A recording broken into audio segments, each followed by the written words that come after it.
Once in a while, things work out okay. Let's see, and make sure we have no echo. Absolutely no echo this time, right? Looks good, sounds good. Okay, good, just making sure. And again, thank you all for bearing with us as we get things set up here. This, like I said, there will at one point be a professional camera crew, like people actually behind the scenes, me being able to hire people to hold the boom mic. I was watching Discovery News on YouTube, like they have their own YouTube channel. They just passed 1 million subscribers, and they basically have one person do the filming and the other person do the editing behind the scenes. That's what I need. I need to like open casting calls for people to do the dirty work for me, so I can just do the fun stuff on camera and let you people do the not so fun stuff behind the scenes. So, open casting calls, it would be under the Twitter hashtag of for exposure, because, you know, no money in this at all. Absolutely no money whatsoever. So, how are we all doing tonight? That's good. So, we are switching to cartoon news for this week, and oh my gosh, this week. Oh wow, we got a wide range of things going on this week, but most predominantly, they all tie back into movies once again. More specifically, we have a lot of ethnic diversity in our movies this week. Cartoons are apparently shifting into the world of not so much about the white, male, Anglo-Protestant, Byronic hero. No, we got more diversity going on there, so let's pull up our first story and talk about what exactly has been going on. What is so unique in our movies these days? So I guess we'll start with the obvious one here. Let me get this set up really quickly, which would be what movie just came out this year, or not this year? What just came out this week rather, and that would be the one movie which you all know and love, or you should be if you've seen it already, but some of you may have not yet, but you will probably see it very soon. I'm sorry, I will go ahead and switch over here. This little thing right here. Yep, we are going to be talking about The Book of Life. So, The Book of Life came out over the weekend in America, still making some money in some foreign markets. But in this country, for the opening weekend, it made $17 million in its opening weekend. Now, that is not, compared to most Hollywood films, a lot of money for an opening weekend. That is, I mean, that's more money than you or I will ever make, obviously, but that's not as much as most Hollywood animated films make in their opening weekend. Comparatively, though, this was an unorthodox film in that it was not produced by one of the major animation studios out there. It's got no Pixar money, no DreamWorks money backing it up. Interesting, because this was originally supposed to be a DreamWorks film. It's based around a non-white holiday, so that's another thing for it. It's got a unique art style to it, and it has no major. Well, it doesn't have the producers behind it. It doesn't have like not even just the name brand, but also what's what I'm looking for here? The Hollywood corporations pushing it forward. You know, not a lot of marketing deals, toys at McDonald's, or the things that make people buy tickets to go see movies these days. You know, not does it look like a good movie? Does it look like it might actually be interesting? No. What did they have? They had Guillermo del Toro, which is, you know, a man much deserving of praise, but the layman does not quite know that just yet. Anyway, so 17 million, a lot better than it was expecting to make, actually. Like, maybe about as much as we expected to make, but still really good for a film that I think we all kind of expected to get no recognition, but it's getting good reviews. Not great reviews, but just, you know, good reviews, like an unexpected surprise in the midst of what they thought they were going to get, especially because last year, Real FX's film that they decided to put out was Freebird, which we do not ever talk about ever again. Never talk about that again. So this is a big step up compared to that. So let's keep this up. Let's keep this, yeah, shivers, I know, right? Let's keep this tactic going, and let's get more ethnic diversity from animation studios that are not caught up in the Hollywood system. I haven't seen it yet. I really want to see it. I'm making plans for this weekend to go see it, but as of yet, I have not seen it. I've heard, I can't just say I've heard good things, but looking behind the scenes of the production and listening to testimonials by the director and the people who worked on it, I have high hopes for it. It's not going to be like Song of the Sea level amazing. It's not going to be the best film of the year, obviously, but it looks like a nice divergent that I honestly hope that more people will take an example of. So let's good job for 17 million and more internationally as well. Now, speaking of movies with a lot of diversity, let's also take a trip down memory lane to what was that one franchise that was in the animation world was making a lot of money or making a lot of attention, as it were. It was about it's like a Hasbro product. It was like a TV show about these equestrian something or other. What was it? Ah, yes, we are. As always, it comes right back to My Little Pony. We're talking about movies here. Well, wait, does that mean? Could this possibly mean? Is it? Yeah. That's exactly. Go with the train of flow here. We are getting a My Little Pony Friendship is Magic theatrical film, ladies and gentlemen. Not Equestria Girls, not made for television, but Hasbro is making a full-fledged, in-house animated film based on the My Little Pony franchise. Nothing new. They've been making My Little Pony movies since they've made My Little Pony. I mean, the My Little Pony movie, literally over 20 years old now. So basically, what's so important about this? We know nothing about the story yet. We know nothing about what to expect, basically. But there are two big things to note about this. Number one, this is a film that's actually going to be produced by Hasbro's new movie-making company called Allspark Productions. I wonder where they got that name from. But this is a studio. This is like a production hand of Hasbro. You know, Hasbro makes the toys, Allspark makes the movies, to produce movies based on their franchises. They got two in production right now. They're working on the live-action Gem movie, which is truly outrageous. I'm gonna wait for John Corey Turner to completely lose his mind there. Yeah, already lost his mind there. And the second one they're working on is gonna be this. Is gonna be the My Little Pony movie, which the second thing to know about this is that the guy who's gonna be writing this is, let me pull down to the name here really quickly. What is it? Sorry, Microsoft Word's being weird on me here. Shoot, I wrote it down. Who is it? But basically, it's going to be produced by one of the writers of the show, and it's going to be written, like the screenplay is going to be written by a horror writer, like the guy who kind of had a hand in the recent Ouija board movie that's come out right now. Also, he does have some animation credits to his name. He's also written for the movie Turbo, the DreamWorks film. He's had a hand in a couple of not so great projects. He had a hand in Epic. He had a hand in Ice Age 4. So he's got a hand in animation. It's not exactly the best track record to have, though. So yeah, Turbo's DreamWorks. The racing snails. Snails like to go fast. So as far as clout goes, there's not really so much right there.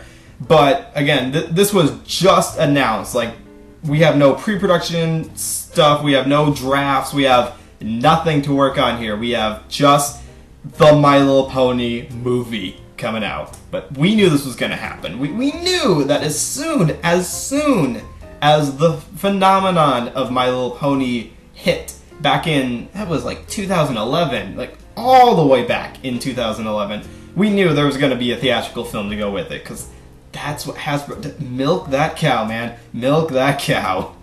So yeah, they're not going to drop the ball on this. So keep an eye on this one if you're really excited for that. The franchise isn't over yet, and it probably won't be for many more generations. Just keep it going. Don't have a cow, man. Thank you, Itchy. Someone needed to say the pun there. So that's speculative news there. Let's keep that ball rolling, shall we? As far as movies are being made, and again, diversity. We went from Mexican to ponies to now we're going to go to Hawaii. Well, not Hawaii exactly, but we're going to go to Oceana, as it were. I'm going to open this up here. This right here that you are looking at on the screen is a production shot for Disney's newest animated film that they just announced, just the other day. It's going to be called Mona, and it's coming in late 2016. Now this is very beautiful right here. Like that is some nice scenery right there. Like I would put that on a poster on my wall back here.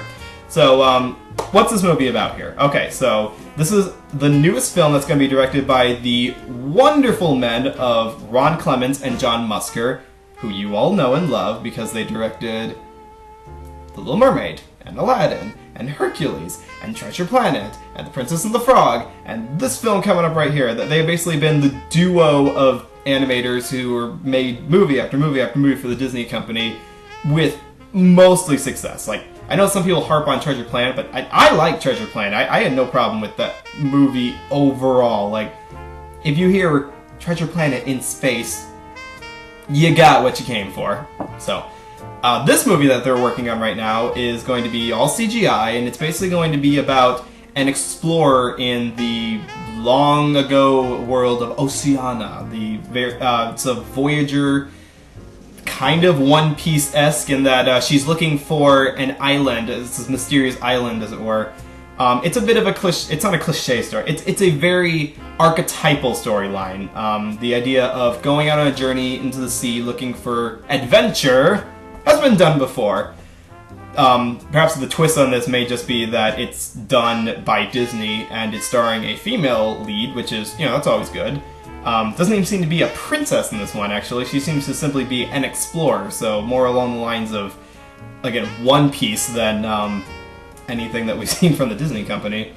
So let's hope for good on that. We have to wait until late 2016, so we gotta wait 2 more years for that to actually hit the theaters, and of course more stuff will be available as promotions and trailers and stuff become available, because that's how they do it nowadays. We trickle out bits and pieces of the movie as it comes out, give us something to long for until the movie comes out. Like, we got Big Hero 6 coming out soon, and we've been waiting for that for months now, so all the hype building up for that, let's hope that meets all that, and let's hope that Mona turns out to be a really good film.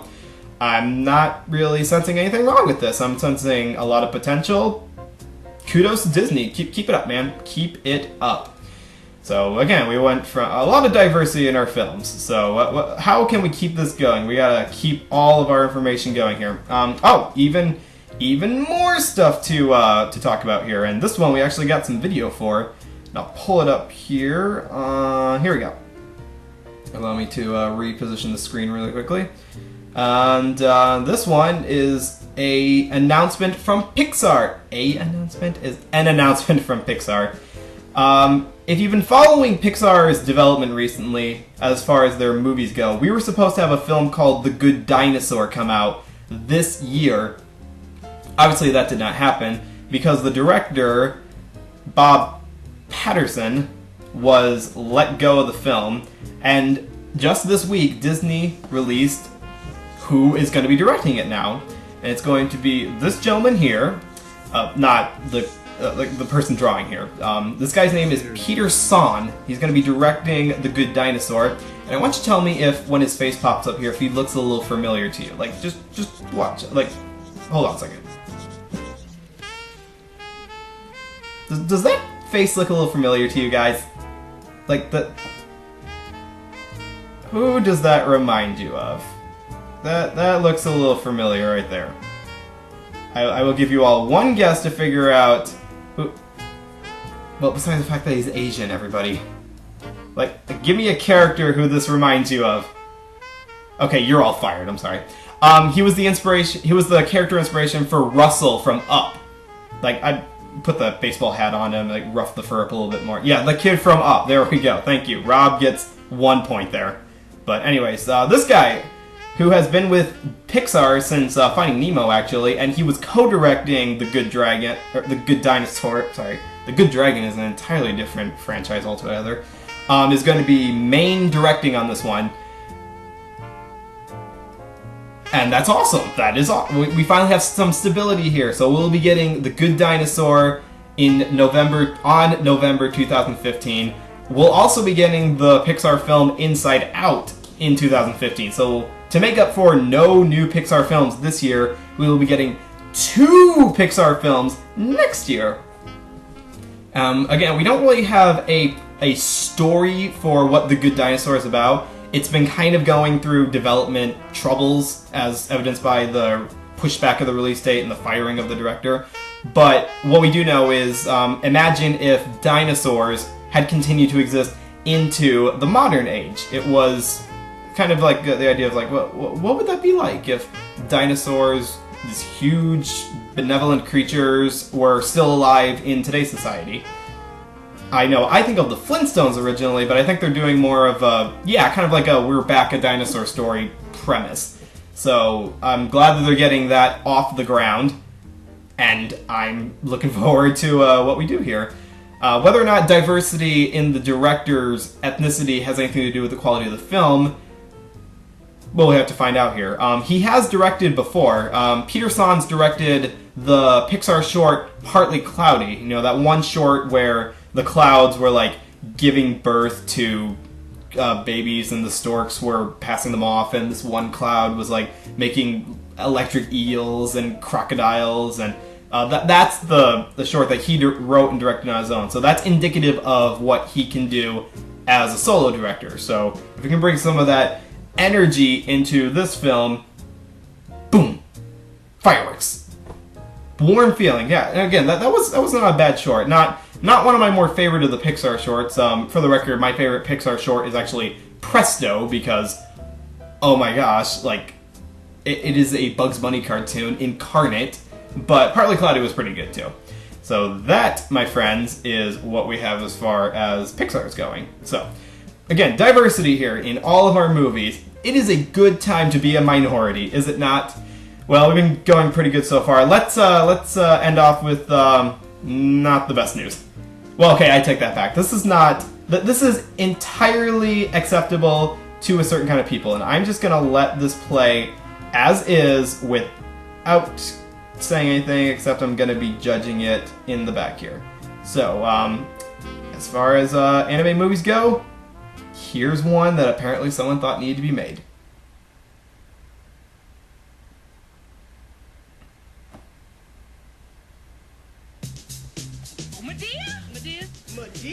See Medea like never before. Yo, I don't feel too good. In her first animated movie. Sorry. Oh, excuse me. Get out of the way. Medea's Tough Love. Starring Tyler Perry as Medea. No, ain't no running from Medea. Ain't no running from Medea. Popo coming for your leg, girl. Let's do this, Popo. Bam, in your face. Miss Simmons, you wrecked a whole city block.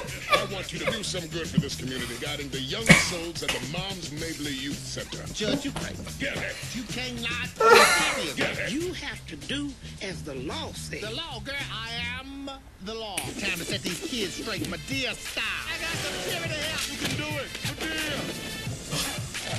You bad, Medea. Sometimes a little tough love Woo, yes. can go a long way. I made a promise to those children. Yeah. Medea's Tough Love.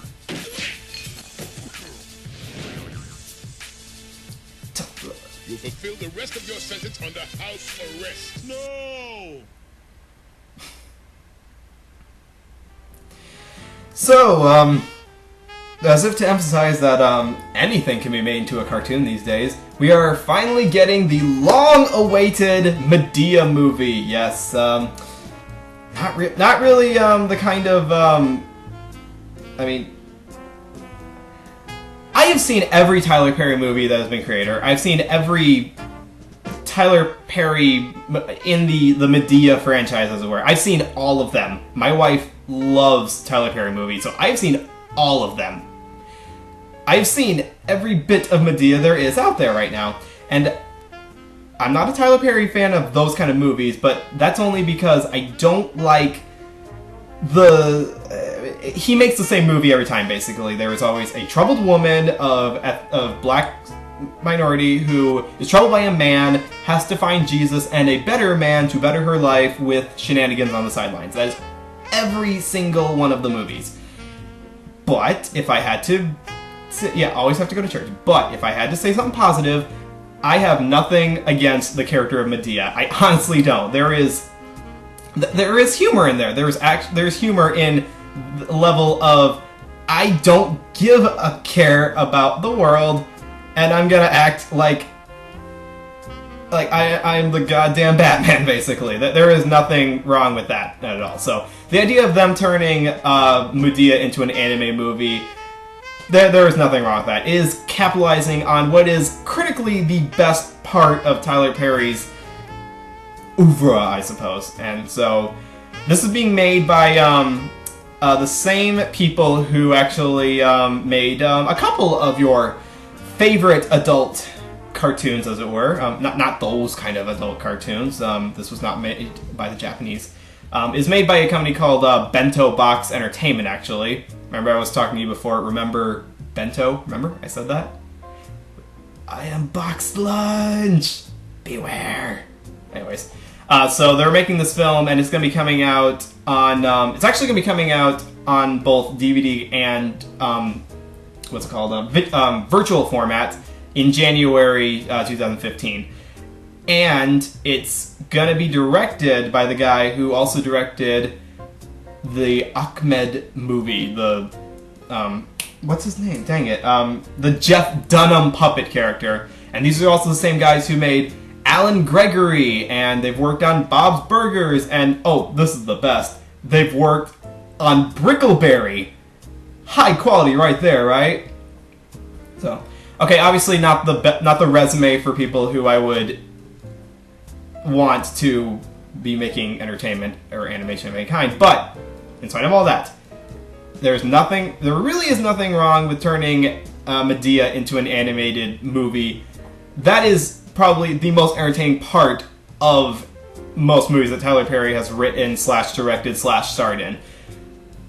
There's nothing wrong there. I just have to emphasize the fact that my dislike for Tyler Perry has nothing to do with Medea herself. Like, that is a character I could see watching in an animated format just fine. If I could be just a little bit biased here. And it doesn't matter if I wanted to watch it or not, because it's coming anyways. So we'll be getting that in all of its glory coming very soon, coming in January.